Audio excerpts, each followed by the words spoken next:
इस दुनिया में हमारी स्टोरी में किसी को भी इंटरेस्ट नहीं होता जब तक हम इस दुनिया में सभी को कामयाब होकर नहीं दिखाते। नमस्कार, मैं ज्योत्सना वर्मा आप सभी का स्वागत करती हूँ। आज ये मेरा पहला पॉडकास्ट है, लेकिन बड़ी खुशी की बात है कि मैं अपना पहला पॉडकास्ट ऐसे इंसान के साथ करने जा रही हूँ जिन्हें मैं आइडलाइज करती हूँ, जो मेरे आदर्श है, जानना पसंद करती हूँ, सीखना पसंद करती हूँ। आज मैं शुभ दिन पर इस पहले पॉडकास्ट की शुरुआत कर रही हूँ। सर हमारे जानी मानी विवेकानंद यूनिवर्सिटी के वीसी हैं। सर शिक्षा जगत की जानी मानी हस्ती है, क्योंकि आज तक हमने सर को फॉर्मल प्लेटफॉर्म्स पर बोलते हुए सुना है। आज पहली बार हम सुनेंगे इनफॉर्मल प्लेटफॉर्म पर सर से बात करेंगे, और आज वाकई में हम वो सुनेंगे जो हमारा मास सुनना चाहता है, हमारा युवा सुनना चाहता है। हम जानेंगे कि विवेकानंद जी के पद चिन्हों पर हम किस तरीके से 21वीं शताब्दी में चल सकते हैं। तो सर बहुत बहुत स्वागत है आपका। सर हमारा ये पहला पॉडकास्ट है, कोई गलती हो तो क्षमा कीजिएगा। तो इसी के साथ हम पहले प्रश्न के साथ अपना शुरुआत करते हैं। स्वामी विवेकानंद ने कहा था, उठो जागो और तब तक मत रुको जब तक अपने लक्ष्य की प्राप्ति ना हो जाए। तो आज जिस तरीके से 21st सेंचुरी में इतना सारा डिस्ट्रैक्शन है, तो हमारा युवा अपने को एकाग्रचित कैसे रख सकता है? सबसे पहले तो मैं तो आपके इस पॉडकास्ट की सफलता की कामना करता हूँ कि आपका पहला प्रथम प्रयास है और बड़ा अनुकरणीय प्रयास है, क्योंकि किसी भी काम को सफलता की ऊंचाइयों तक पहुंचाने के लिए पहला प्रयास बहुत जरूरी है। तो मैं समझता हूँ कि आपके परवाज में कोई कोताही न आए, और मैंने हमेशा आपको परों से नहीं हौसलों से उठते हुए देखा है, और वो आपकी जो है क्षमता बनी रहे। आपका जो सवाल है कि विवेकानंद जी ने कहा था कि उठो जागो और तब तक मत रुको जब तक आप लक्ष्य की प्राप्ति न कर लें, तो ये लक्ष्य शब्द बड़ा इम्पोर्टेंट है। उनका कहना ये था कि आप अपने लक्ष्य को स्पष्ट करो, क्लैरिफाई योर ऑब्जेक्टिव, क्योंकि लक्ष्य जब तक स्पष्ट नहीं होगा तब तक आप आगे नहीं बढ़ पाएंगे। इसलिए छोटे छोटे कामों में आप एंजॉय करने की कोशिश करें, काम को डिवाइड एंड डू, छोटे छोटे कदम लें और उन छोटे छोटे कदमों से आगे बढ़ें, क्लैरिटी लाएं अपने स्टेप्स में। और उसके लिए आपको मेडिटेशन भी अगर करना पड़े केंद्रित होने के लिए, क्योंकि ऐसा कहा जाता है कि many people fail in life not because they lack energies, but they are not able to centralize their energy around a central goal. तो उस सेंट्रल गोल की तरफ अपने आप को केंद्रित करने की जरूरत है, और उसके लिए योगा की और मेडिटेशन की भी मदद लेनी चाहिए।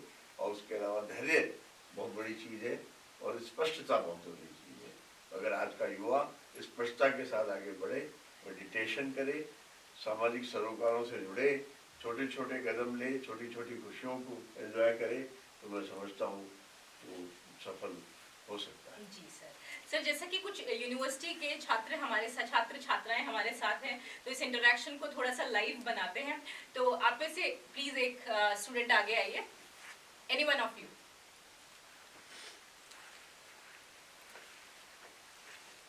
Hello, what is your name?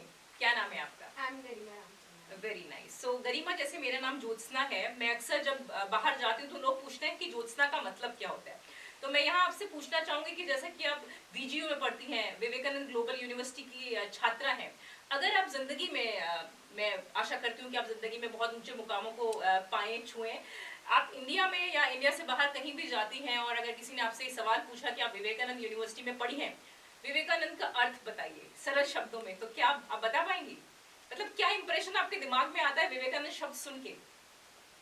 मैं मतलब ऐसे विवेकानंद का मतलब ये होगा कि जो बहुत बड़े हों, कि जिनकी पर्सनालिटी बहुत बड़ी हो और जिनके थॉट्स बहुत बड़े हों। जी नहीं, सी जैसे कि विवेकानंद हम युवा जानते हैं कि वो एक यूथ लीडर थे, तो क्या आपको लगता है कि वो सिर्फ जो लीडरशिप स्किल्स को जो प्रमोट करते थे, वो क्या सिर्फ कहते थे कि पॉलिटिक्स में लीडर हो सकता है? क्या हम 10 लोगों की टीम को लीड कर रहे हैं, हम लीडर नहीं है?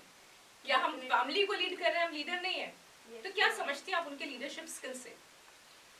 हमें उनकी लीडरशिप स्किल से सीखना चाहिए, जैसे इस यूनिवर्सिटी में है, जैसे मैंने जर्नलिज्म दिया है, तो leadership is a very important part, and I think उनके वर्ड्स बहुत इम्पैक्ट करते हैं बच्चे को। ओके, जैसे सर हमारे साथ में आज हैं, तो आप एज अ युवा क्या पूछना चाहेंगे कि विवेकानंद जी के जीवन से जुड़े हुए क्या सवाल हैं, क्या ऐसा कुछ है जो आपके दिमाग में चलता है कि अगर मुझे कोई विद्वान मिले तो मैं उनसे ये सवाल जरूर पूछूंगी? तो आज आपको मौका मिला है। मैं हमेशा ये सोचती हूँ, जैसे मेरे फादर भी हैं, मैं हर चीज़ ऐसे देखती हूँ कि हर इंसान से मैं क्या उनकी एक ऐसी चीज़ ले सकती हूँ जिससे जिसने उनको ग्रो किया है, जिनको उनको एज अ पर्सन ग्रो किया है. So I would ask sir, what do you feel कि आपने आपको इतना सक्सेसफुल क्या आपकी चीज़ बना दी है जो हमें भी अपने लाइफ में डालनी चाहिए. जी कि युवाओं को अपनी जिंदगी में लक्ष्य की तरफ ध्यान देना चाहिए, लक्ष्य को हासिल करने की तरफ ध्यान देना चाहिए. आप देखिए विवेकानंद जी ने, उनकी पुस्तकें बहुत सारे लोगों ने नहीं पढ़ी हैं, लेकिन अब एक बात सब लोग जानते हैं कि 1893 में उन्होंने शिकागो में एक भाषण दिया था और आज 150 साल बाद भी हम उसको याद कर रहे हैं. क्यों कर रहे हैं? आखिर ऐसा क्या था उस भाषण में? कोई कितना अच्छा भाषण दे सकता है कि लोग 150 साल बाद भी याद करें उसको. The first line of that oratory was sisters and brothers of America. और घंटों सुनते रहे जिस आदमी को 2 मिनट मिले थे सुनने के लिए. घंटों लोग, people gave him the standing ovation before his lecture, not after his lecture. तो ये उसकी ऑरेटरी का कमाल था उस आदमी की. उस धर्म संसद में उसने एक ऐसा प्रभाव छोड़ा पहले ही मिनट में. Sisters and brothers of America, American तो लेडीज एंड जेंटलमैन सुनते थे, अब तक उनको पहली बार किसी ने भाइयों और बहनों कहा. हमारी भाषा में, हमारे शब्दों में ऐसा प्रभाव हो कि वो 150 साल तक जिंदा रह सके, 200 साल तक जिंदा रह सके, तो हम उस प्रभाव उत्पादकता की तरफ बढ़ सकते हैं. और जैसे कि जर्नलिज्म के आप स्टूडेंट हैं, बड़े क्यूरियसली आपके दिमाग में चलती होगी, दिल में चलती होगी कि ये करना है, ऐसे बोलना है, इसको सुनना है. Anyone of you, anyone else, कोई और आना चाहेगा? Please come. या प्लीज कम. या सो आपके जहन में क्या सवाल आता है विवेकानंद? जैसे सर ने भी कहा कि जो 2 मिनट तक तालियों की गूंज थी, वो सुनने के बाद my dear brother and sister, so क्या था वो? मतलब ऐसा क्या, brother and sister are very common words, तो वो क्या वर्ड्स थे या किस तरीके से उन्होंने पेश किया? कभी जानने के मतलब दिल में ऐसा हुआ कि मैं जानूं कि किस तरीके से उन्होंने अपने आप को पेश किया था कि 2 मिनट तक पूरा शिकागो का ऑडिटोरियम गूंजता रहा तालियों से? मतलब कि जैसे उन्होंने ऐसा कहा ब्रदर्स एंड सिस्टर्स, तो ऐसे लोगों को अपनापन फील हुआ होगा. जी जी. तो बिल्कुल जानना है जी, क्योंकि वो ऐसे शब्द थे जो उन्होंने कभी नहीं सुने. इस बात से क्या क्या पता लगता है कि हमें ऐसे शब्द बोलने चाहिए जो टच करें, हिट करें जाकर के. और वो जो शब्द टच किया अमेरिकन को, उस टचिंग ने एक हार्ट में से कोई चीज निकाल के दी और फिर लोग बार बार उनको इनवाइट करते थे बुलाने के लिए कि आप हमारे यहाँ लेक्चर दीजिए, आप हमारे यहाँ लेक्चर दीजिए. लोग सुनना चाहते थे उनको, बिकॉज आपको जब भी बोलना है लोगों के हार्ट को टच कीजिए. Don't think artificially but heartificially, right? जैसे कहा जाता है कि सवाल इतना खूबसूरत होना चाहिए तभी जवाब खूबसूरती से मिलेगा. Thank you so much.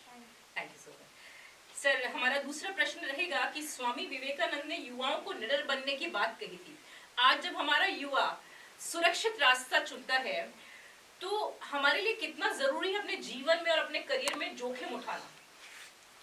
देखिए, डर सिर्फ एक चीज का होना चाहिए जी. और वो है कंसाइंस. जी सर. आप अपनी जमीर से डरे. जमीर जिंदा होना चाहिए आदमी का. तो अगर डर लगे तो जमीर से लगे अपने की, यार भगवान देख रहा है उसका. कुछ लोगों को ईश्वर से डर लगता है लेकिन ईश्वर देख रहा है, और कुछ लोगों को ईश्वर पे भरोसा होता है कि हाँ वो देख रहा है. वो देख रहा है. जी सर. वो वेरी भरोसा बड़ा काम आता है, वो भरोसा बड़ा काम आता है.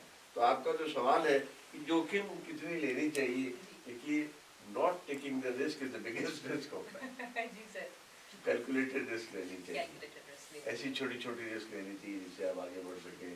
Because if there is no risk, if there is no pain, then there is no gain. जी सर, बिल्कुल सही कहा आपने.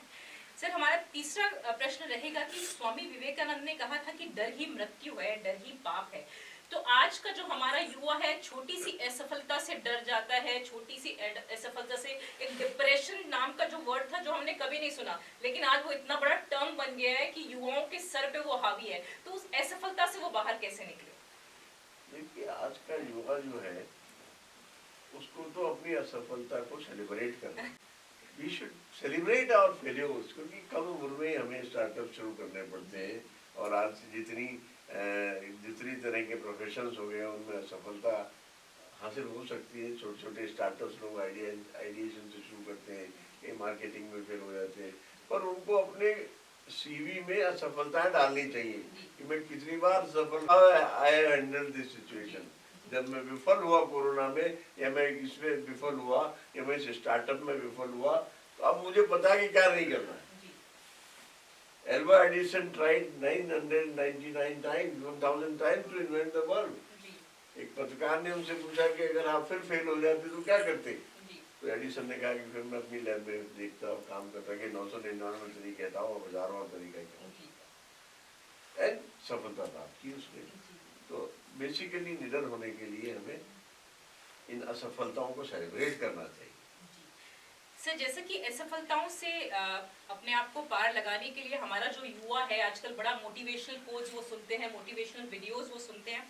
जैसे कि मैं आपसे बहुत सालों से जुड़ी हुई हूँ और मुझे पता है कि आप बहुत अच्छे से बच्चों को मोटिवेट करते हैं, बड़े सारे मोटिवेशनल कोट आप कहते हैं मंच पे। तो कुछ ऐसा 2-3 मोटिवेशनल कोट जो कि बच्चों को इंस्पायर कर सके। देखिए, मैं समझता हूँ कि मोटिवेशनल कोट्स जो होते हैं वो कुछ थोड़े समय तक तो आपको मोटिवेट कर सकते हैं, लेकिन असलियत में काम आपका सेल्फ डिसिप्लिन आता है। जो व्यक्ति सेल्फ डिसिप्लिन है उसको किसी मोटिवेशनल स्पीकर की जरूरत नहीं है, चाहे वो जया किशोरी जी हो, चाहे वो एनडी माथुर हो, चाहे वो गौर गोपाल दास हो। लेकिन फिर भी मोटिवेट करने के लिए मैं कहना चाहूँगा उनको कि they should clarify their objectives, लक्ष्य अपना स्पष्ट रखें और अपने लक्ष्य को स्पष्ट करने के साथ साथ जिंदगी में सेल्फ डिसिप्लिन रहे। सेल्फ डिसिप्लिन बहुत काम करता है। इसके अलावा ऑनेस्टी ऑफ पर्पस बड़ा इम्पोर्टेंट है लाइफ में। पर्पस जिसका ऑनेस्ट है, जो व्यक्ति ट्रांसपेरेंट है, जो व्यक्ति सच्चा है, सच्चाई में एक आपका सच है, एक मेरा सच है, लेकिन सच तो सच है। The truth is truth. तो हम ऑनेस्टी के साथ, ट्रांसपेरेंसी के साथ, अपनी पूरी ईमानदारी के साथ अपने लक्ष्य की तरफ बढ़ते रहें और किसी के प्रति दुर्भावना न रखें और अपने काम के प्रति सजग रहें, काम के प्रति ईमानदार रहें, तो मैं समझता हूँ बहुत जल्दी सफलताएं मिलती हैं। जी सर। सर, जैसे कि मोटिवेशनल कोट है जो मैंने आपसे सुना था और गौर गोपाल दास जी का बहुत ही बड़ा मोटिवेशनल कोट है। वो कहते हैं कि मंजिल मिले या ना मिले, कि मंजिल मिले या ना मिले ये तो मुकद्दर की बात है, हम कोशिश भी ना करें ये तो गलत बात है।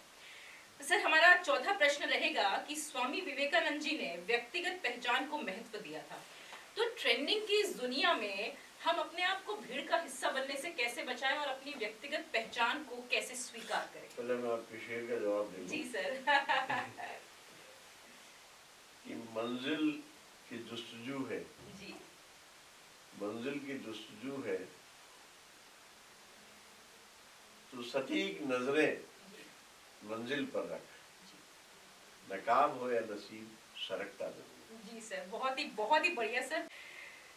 सर, हमारा पांचवा सवाल रहेगा, अगर आज स्वामी विवेकानंद जी जीवित होते, ये बड़ा ही मुख्य सवाल है जो हमारे युवाओं के जहन में अक्सर रहता है कि अगर आज स्वामी विवेकानंद जी जीवित होते तो हमारे युवाओं को वो सोशल मीडिया को सकारात्मकता से उपयोग करने के लिए कैसे प्रेरित करते, क्योंकि आज का जो क्योंकि हम कहते हैं कि बच्चे गलत बात जल्दी सीखते हैं, तो वो कैसे प्रेरित करते कि हमारा बच्चा सकारात्मकता से सोशल मीडिया को ले? विवेकानंद जी जीवित है या नहीं है ये इम्पोर्टेंट बात नहीं है, उनकी शिक्षाएं जीवित हैं, उनका ज्ञान जीवित है, उनकी पुस्तकें जीवित है।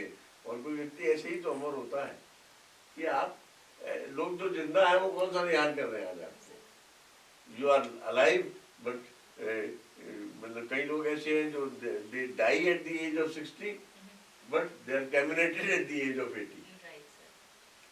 तो आप ऐसे जिंदा हो जिस जिंदगी का कोई मतलब ही नहीं है, उससे क्या मतलब। लेकिन विवेकानंद जैसा व्यक्ति चाहे जिंदा है नहीं है इम्पोर्टेंट नहीं है, उसकी शिक्षाओं का अनुसरण करके, उनकी शिक्षाओं का पालन करके, उनकी पुस्तकों को पढ़ के और उसको आचरण में ढालें हम, ये इम्पोर्टेंट बात है। तो सर, जैसे कहा जाता है कि स्कूल से निकलने के बाद हमें जो अपनी जिंदगी में याद रहता है वो शिक्षा है। सर, हमारा आखिरी और बड़ा ही मुख्य सवाल है कि स्वामी विवेकानंद जी ने जैसा कि हमें हमारे भारत का प्रतिनिधित्व अंतर्राष्ट्रीय स्तर पर किया था, तो कैसे आज का हमारा जो युवा है अपनी संस्कृति के साथ जुड़कर अपने वैश्विक स्तर पर अपना योगदान दे सकता है? क्योंकि आपने जो हमारी यूनिवर्सिटी में आज बच्चे पढ़ रहे हैं, बड़े सारे बच्चों का एम्बिशन होगा कि हमें बाहर फर्दर स्टडीज के लिए बाहर जाना है, अपने आप को रिप्रेजेंट करना है अपने इंडिया को, तो कैसे अपनी संस्कृति को लेकर साथ चल सकता है? नई शिक्षा नीति जो आई है 2020 की, उसमें उसमें भारतीय ज्ञान परंपरा को बहुत महत्व दिया गया है, इंडियन नॉलेज सिस्टम को बहुत महत्व दिया गया है। उस इंडियन नॉलेज सिस्टम के सहारे हम कैसे तरक्की कर सकते हैं।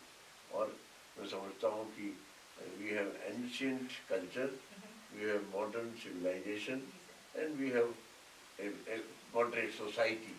और ये मॉडरेट सोसाइटी के माध्यम से, मिडाइवल कल्चर, एंशिएंट कल्चर के माध्यम से हम नए इनोवेशंस कर सकते हैं, नए आइडिएशंस कर सकते हैं। उनसे पुरानी परंपराओं से, मतलब एक एंशिएंट कल्चर को मॉडर्निटी से जोड़ करके कुछ नया निकाल सकते हैं, कुछ नव प्रवर्तन कर सकते हैं और दुनिया को बता सकते हैं। देखिए मोदी जी ने जिस तरह से एंशिएंट कल्चर को बाहर प्रभावित किया है और जिस तरह से एक डिप्लोमेट की भूमिका के रूप में जो है कई देशों में अपना नाम कमाया है। हमारा युवा भी जब बाहर जाता है तो नाम कमाता है इस देश में, चाहे वो रहना पसंद करे या नहीं करे, लेकिन बाहर बहुत से इनोवेशंस किए हैं। तो इसके लिए एंशिएंट कल्चर को और मॉडर्निटी को जोड़ने की जरूरत है। आज दोनों का जो सेपरेशन है इसको नजदीक लाने की जरूरत है। सो सर, जैसा कि बहुत ही अच्छा दिन चुना है आपने, आपकी यूनिवर्सिटी ने 8 कॉन्वोकेशन के लिए स्वामी विवेकानंद जयंती पे जो कॉन्वोकेशन हुआ है जिससे वो अपने बच्चों को संस्कृति से जोड़कर रखें। तो सर मैं उम्मीद करती हूँ कि हमारे इस पॉडकास्ट से बच्चों को बहुत सारी नई सोच उनमें जन्मी होगी। और बड़ी ही अच्छी बात है कि आपने इतनी जीवन की इतनी गहरी बातों को बड़ी सरलता और सुगमता से बताया है, क्योंकि हमारे युवाओं को वही शिक्षक पसंद आते हैं जो हर विषय को सरलता से समझाते हैं। तो सर आपका बहुत बहुत धन्यवाद। और मैं आप सभी से उम्मीद करती हूँ, आप सभी की सोच और विचारों का मैं वेट करूंगी, इंतजार करूंगी। तो अगर पहला पॉडकास्ट था, कोई गलती हो तो क्षमा कीजिए sir. Thank you very very much.